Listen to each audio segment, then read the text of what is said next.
In discussions about World War II, certain weapons are surrounded by myth and legend. Today, we're gonna be looking at one such example, the German 3.7cm Panzerabwehrkanone, or 3.7cm Pack for short. This gun earned a mixed reputation on the battlefield, but how effective was it really?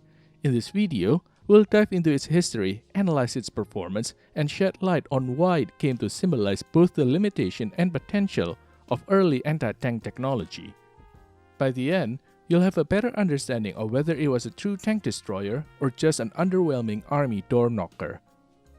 To trace the origin of this gun's development, we must go back to the early days of armored warfare. Germany first faced tanks during the First World War, and although these vehicles appeared intimidating on the battlefield, they were expensive, deployed in low numbers, and their mechanical complexity meant they suffered from serious reliability issues. Because of these flaws, tanks initially left a poor impression on the German high command. However, as tank technology improved and tanks became more prevalent in the war's later stages, Germans finally recognized their potential and the threat they posed, prompting the development of anti-tank countermeasures. Among these was the 3.7cm Panzerabwehrkanone 1918, one of the first dedicated anti-tank guns. Being introduced late in the conflict and produced in limited quantities, these guns had a minimal impact on the war. However, despite their limited success, they embodied a concept that would continue to appeal to German military planners, a light, maneuverable anti-tank gun. The Western powers had built a large number of tanks, many of which were sold abroad after the war, further increasing their ubiquity in Europe and around the world. With tanks here to stay and poised to play a major role in future conflicts, Germans were determined to continue the development of anti-tank weapons, albeit covertly, since the Treaty of Versailles expressly forbade their research. The development specification for the new anti-tank gun required it to be compact and lightweight, with a particular emphasis on mobility. Furthermore, it needed to boast a high muzzle velocity to effectively combat tanks of the post-war era. Its primary requirement was to penetrate a minimum of 40mm of armor angled at 30 degrees at distances of 500 meters.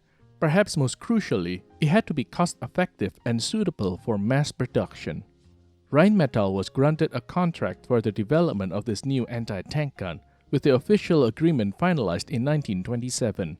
The responsibility for designing this anti-tank gun fell to a team of 25 engineers under the leadership of Dr. Karl Wanninger.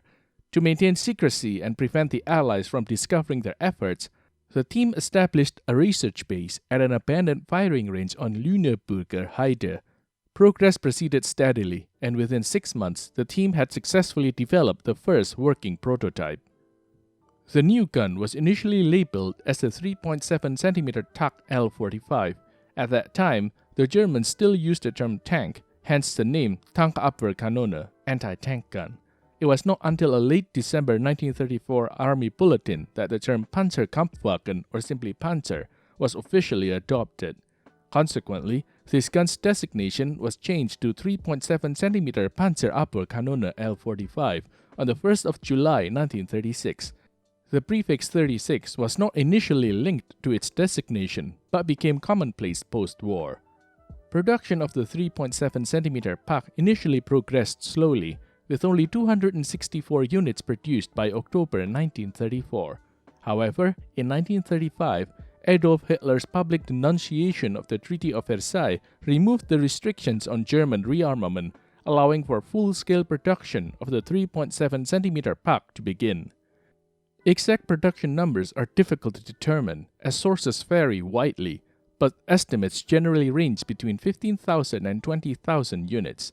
This ramp-up in production enabled the German army to equip its forces extensively with the 3.7cm Pack, making it one of the most widely used anti-tank guns of the early war years. The 3.7cm Pack was designed for simplicity and ease of operation, featuring a carriage with an axle-mounted two-wheel configuration and tubular split trails for stability. Initially outfitted with wooden spoked wheels, it received an upgrade to modern pneumatic tires in 1935, better suited for towing at higher speeds. This single-shot semi-automatic gun had a horizontal sliding block breech mechanism, enabling a relatively high firing rate of 15 to 18 rounds per minute.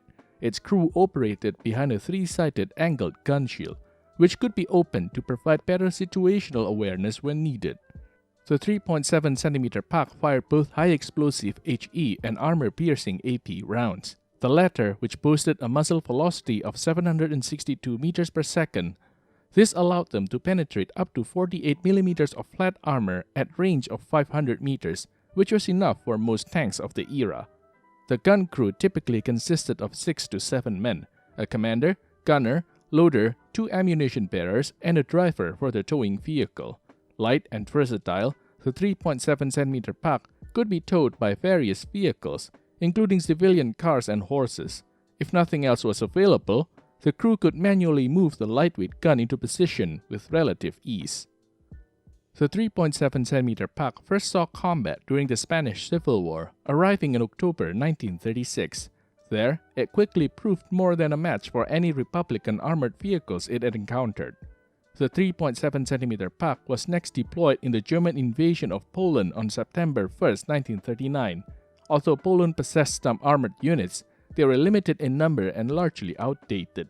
As a result, German gun crews rarely faced Polish armored troops, and the 3.7cm pack had little difficulty dealing with the few Polish tanks they encountered. Because of this, the 3.7cm pack guns were frequently repurposed as infantry support gun, targeting Polish defensive positions such as machine gun nests and fortified gun emplacements. In these roles, the gun proved to be surprisingly effective, a trend which would continue during the German invasion of France in May of 1940. It was during this campaign that the gun received its well-known Oklopne army door knocker nickname. What is probably a lesser-known fact, the Germans were aware of most French tank designs, excluding the B-1 bis and the Somua S-35, and knew that the average French tank armor was around 40 mm thick. While the 3.7cm pack could penetrate this armor, this was only possible at short range, forcing pack gunners to allow enemy tanks to approach dangerously close before opening fire. Though this tactic required well-trained gun crews with the nerves of steel, it allowed the gun to perform effectively throughout the campaign. Despite its limitation, the 3.7cm pack was still effective against most Allied tanks. For instance, on May 27, 1940, these guns played a critical role in stopping the British counterattack aimed at the exposed German flanks near the River Somme. In just one day, the British 1st Armored Division lost 65 tanks to German anti-tank fire, much of which was credited to the 3.7cm pack guns. Heavier Allied tanks, such as the Char B-1 bis, proved tougher nuts to crack, but with a rare tungsten core round, this could still be done. When tungsten core rounds weren't available, which was most of the time, these tanks could still be immobilized before being destroyed by other means. As in Poland, the pack was once again successfully employed as an infantry gun, this time against the bunkers of the Maginot Line. Although the 3.7cm rounds were not powerful enough to penetrate the reinforced concrete of the bunkers directly, gunners from the 371st Reinforced Infantry Regiment devised a simple yet effective tactic. They aimed their guns at the bunker's firing and observation ports, targeting the machine gun and artillery emplacements. By neutralizing these fire points, they cleared the way for German engineers to safely approach and destroy the bunkers with explosives. Thanks to this tactic, the Germans were quickly able to overcome fortifications that would have otherwise required far more time and resources to neutralize. The next theater of war where the gun was deployed was North Africa. There, it was largely overshadowed by the powerful 8.8cm flak, which was more commonly used in an anti-tank role, and various tank destroyers better suited for the mobile warfare of the African campaign. In terms of firepower, the 3.7cm pack could effectively engage lighter British tanks such as early cruisers, often incapacitating them with a single hit. Although the heavier Matilda IIs were impervious to 3.7cm rounds, a couple of well-placed shots could still knock its track off or jam its turret, forcing the crew to abandon it. During the invasion of the Soviet Union in June 1941, the majority of German anti-tank units were still armed with a 3.7cm pack. Against the older Soviet tanks such as the T-26 and PT series, it was fairly effective. However, things turned bad when the German anti-tank and tank units came into contact with the KVs and the T-34 tanks. The KV-1 and KV-2, with their thick armor, were impervious to the 3.7 cm rounds and most other anti-tank guns of the era. This disparity was starkly demonstrated by the tactics employed by KV crews, who often resorted to simply driving over the German anti-tank guns, destroying them outright. In this kind of environment, gun crews were forced to learn fast and improvise in order to deal with these monsters. One tactic that was devised involved carefully selecting and camouflaging firing positions. Gun crews would allow a KV to pass through their line and then engage it from the rear, aiming to ricochet gun rounds into the engine compartments to immobilize the tank. Once disabled, the KV would be finished off with artillery or improvised explosive charges. There are reports of these tactics succeeding in practice. For example, in September 1941, Wilhelm Bruckner, a gunner from the 253rd Infantry Regiment, reportedly managed to immobilize 3 KV-1 tanks using this method. While such tactics were dangerous, they were not as unrealistic as they might initially appear. In 1941, Soviet tank attacks were often poorly coordinated and lacked infantry support. Compounding this issue, Soviet tanks were infamous for their limited field of view, riddled with blind spots that made them vulnerable. Conversely, the 3.7 cm Pak was a small target that could be easily camouflaged, and the experienced German crews were well trained in this regard. The T-34 proved an even greater challenge for the 3.7 cm Pak gunners than the KV series. Its lighter but well-angled armor provided excellent protection, while its mobility outmatched the heavier KV tanks. Moreover, the T-34's growing prevalence on the battlefield made it an ever-increasing concern for German anti-tank units. One thing Germans had going for them was that unlike the KV tanks, the T-34 was not entirely impervious to 3.7 cm rounds. Soviet reports from June 1941 to September 1942 attribute approximately 10% of T-34 losses to hits from 3.7 cm guns. While this statistic might imply some level of effectiveness, it requires careful interpretation. A T-34 76.2mm gun could easily destroy a 3.7 cm Pak from over 1 km away, giving it a clear advantage in long-range engagements. The German gunners' only hope was to wait for the T-34 to approach dangerously close, within a range where its side armor could be penetrated before firing. This strategy demanded a blend of courage and precision, as success depended on the T-34's limited visibility, the inexperience of its crew, and the lack of accompanying infantry support. However, plentiful images of T-34s running over 3.7 cm Paks suggest that this tactic did not always work in practice. In late 1941, the German 252nd Infantry Division conducted firing trials against a captured T-34 to evaluate the effectiveness of their anti-tank guns. Using the tungsten core rounds at close distances, the 3.7 cm Pak achieved some success. The T-34's third armor was penetrated at 75 meters, while its side armor was breached at 100 meters. Tungsten core ammunition is commonly touted for its superior armor-piercing capabilities, yet this assertion holds true primarily at close distances.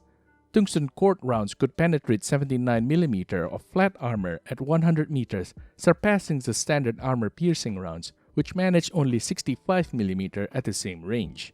However, the advantage diminished with distance. Beyond 500 meters, the penetration performance of tungsten rounds was nearly identical to conventional ammunition. Despite its potential, the tungsten core ammunition was not widely distributed. Limited quantities began appearing just before the invasion of France in May 1940.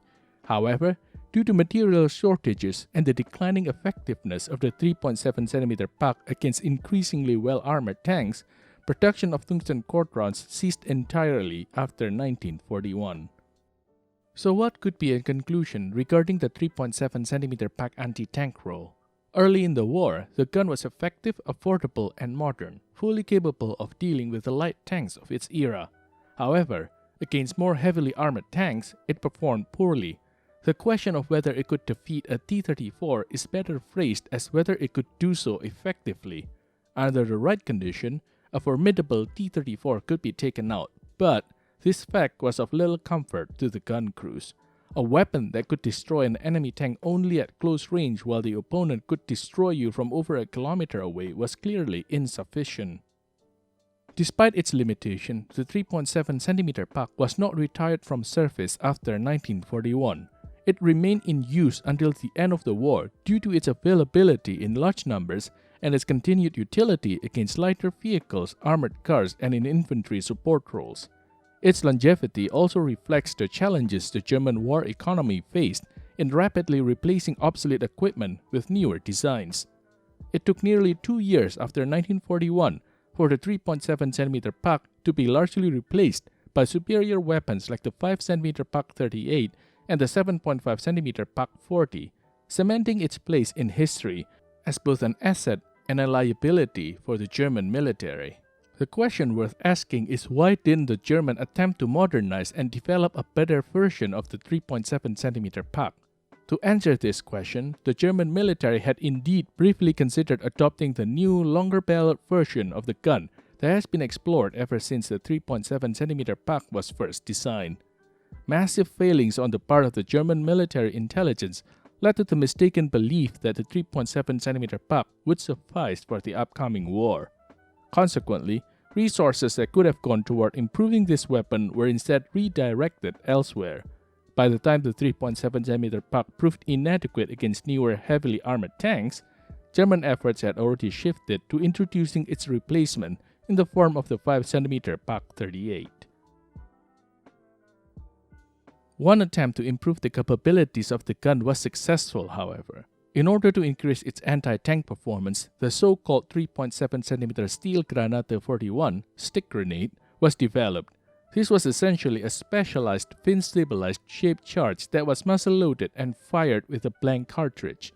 Given its weight, it had a firing velocity of only 110 meters per second, resulting in a maximum range of 800 meters, with a more practical range likely around 300 meters or even less. It could achieve up to 180 mm of armor penetration, though the barrel loading and low velocity somewhat diminished its effectiveness. The Germans welcomed it with enthusiasm as now the small 3.7cm gun was capable of engaging all Allied tanks encountered during the war. It is unclear whether Soviet accounts included instances of T-34 destruction by the shaped charge rounds fired by the 3.7cm puck.